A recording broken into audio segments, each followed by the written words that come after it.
میبره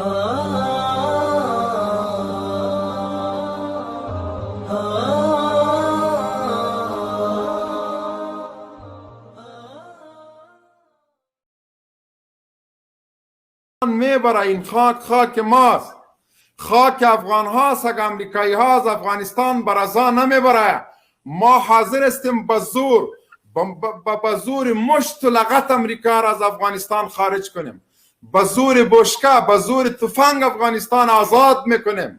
ما با سوال و به زاری از کسی آزادی نمیخوایم. ما سیکولر نیستیم که در مقابل اشغال تظاهرات کنیم. ما بر ریختاندن خون به قربانی به تن و به جان حاضر هستیم. ما اولاد خود را در این راه قربان میکنیم، لیکن آزادی را از امریکایی ها به زور میگیریم، از صلیبی ها به زور میگیریم و نوکرها و جاسوسای امریکا را در افغانستان مجازات میکنیم.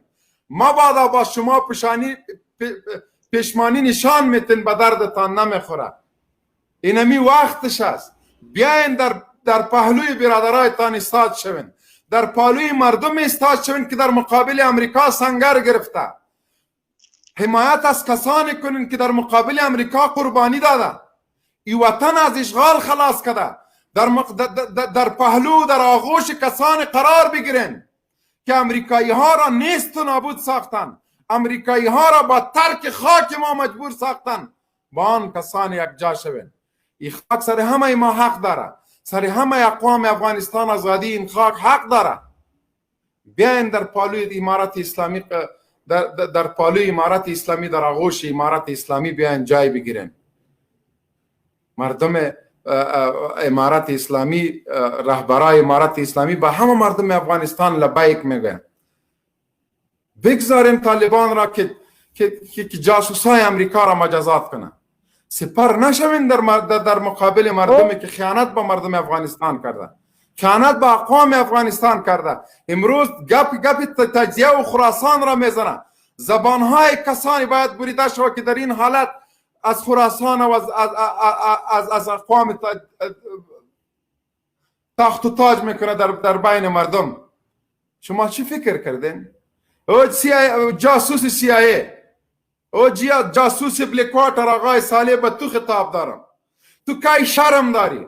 تو کسی هستی که از ترس طالب تونل سالنگ منفجر ساختی، پل مټک ویران کردی، در گلاب برای خود جای عیار کردی، در قصر گلاب شیشت و خیز داشتی. تو چطور میای امروز از مردم تاجک، از مردم شریف تاجک نمایندگی میکنی و با کسانی به نام که از قوم هزاره خود را نماینده خطاب میکنه؟ تو هرگز از قوم نماینده نیستی. تو تا دین روز مردم در سرش میخ میکوبیدی، سینه های مردم دخترها را میبریدی، رقص مرده میکردی. با کدام چشم تو امروز از ناتو پشتیبانی میکنی و از ناتو سوال و زاری میکنی که افغانستان رها نکن؟ این با زور تفنگ، با مشت آهنی طالب است که امریکا افغانستان را رها میکنه و از این خاک میره. مهربانی وکړه شاهین صاحب.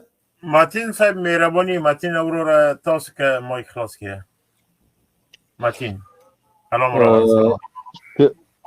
شاهین صاحب محترم، اطاعت او جنرال صاحب بلبل جنرال صاحب موبین خان ته او نور چې د سټوډیو کې څومره لیدونکي اورېدونکي دي، السلام علیکم ورحمت الله وبرکاتہ. وعلیکم السلام. وعلیکم السلام الله دې راوړه. مهرباني.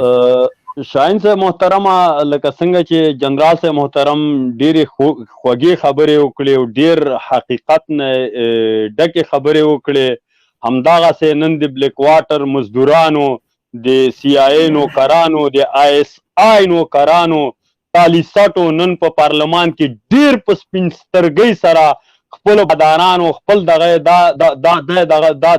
دغه ورته کول چې ولا امریکایان نه وځي. پوه شوې؟ او امریکایان موږ سره یو ځای دي او موږ طالبان پې بمبارو، طالبان دا کو، طالبان دغه کو. د بلیک واټر مزدورانو، تا طالب هغه وخت نشو وهلی چې د طالب سرک په غرونو کې نشو لیدلی. 80,000 ملکونه دې راوستل، پوه شوې؟ ټوس 19 کاله دې ورته غلامي وکړه. ته هغه وخت کې طالب جان ونه وهه. نو اوس خو طالب جان دې تا ستوني ته را رسېدلی، نو اوس خو طالب جان دې تا د نستوړي ته را رسېدلی. نو اوس خو طالب جان د کابل څلورو ته دروازو ته را رسېدلی نو اوس خو چې لاس هم کې تاله ستوني نه نیسي. شاهین صاحب محترمه پرون اوریاخیل صاحب په دې طلوع نیوز کې یو دغه وه یو مصاحبه یې وه نو ناستو هغه ژورنالستان و دغه پوښتنه وکړه خو هلته زه به اوس له خولې نه به مې چې ووځي هلته یو زنانه هم دوی کېنولې وه شاهین صاحب محترمه نو هغه زنانه اوریاخیل صاحب نه پوښتنه وکړه وایي هیبت الله خیر دوی خو اخون ورته نه وایي د هیبت الله اخون په باره کې ورته ویلې دی وایي چېرته ده هغه ورته لږ صبر وکړه وایي زه تا ته جواب در کوم په همغو خبرو کې خبره راته وکړه شاهین صاحب محترمه څومره یو غخمت کوونکی جواب ورته ورکړ وایي هیبت الله اخون وایي په پل چرخي کې ناست ده هیبت الله اخون وایي په پغمان کې ناست ده هیبت الله اخون وایي په دیارغندي په چوک کې وایي پرون درته ناست پوه شو دغه اوس د همده غږ ده دغه اوس چې ته غږېږې همده غږ ده د دغه ارمان ده د ده امید ده همدغه شی نو شاهین صاحب محترمه وایي هغه کلیپ که در سره وي هغه واچوه نو شاهین صاحب محترمه وایي دغه پوه شو که نه وایي هیبت الله اخون وایي د هیبت الله اخون د سروبي په ولسوالۍ کې ناست ده په چارهکار کې ناست ده په چاراسیا کې وایي هیبت الله اخون درته ناست ده هیبت الله اخون شرمېدلو نو نور دې ته هیبت الله اخون تا ته چېرته راشي په هر ځای کې د کابل په ګوټ کې کور کې چې هر ځای کې وغواړي ټارګېټ کړي دي ډېره مننه د وخت راکولو اخره کې یو خبره بله ای ورونو ای اسلام پال ورونو ای مجاهدینو ای اسلام پالو ای غازیانو یو شی دې ته مه ګوري چې دا حزب اسلامي ده دې ته مه ګوري چې دا حکمتیار صاحب ده دې ته مه ګوري چې دا هیبت الله اخون ده هر ځای کې چې سیکولر خیاط ولیده دا سود همداسې واخلئ په دې خولې ورته ور دننه کوي پوه شو که نه او دندان شکن جوابونه ورته ورکړي ډېره مننه الله پاک مننه ډېره زیاته مننه سلیم خان مهرباني وکړه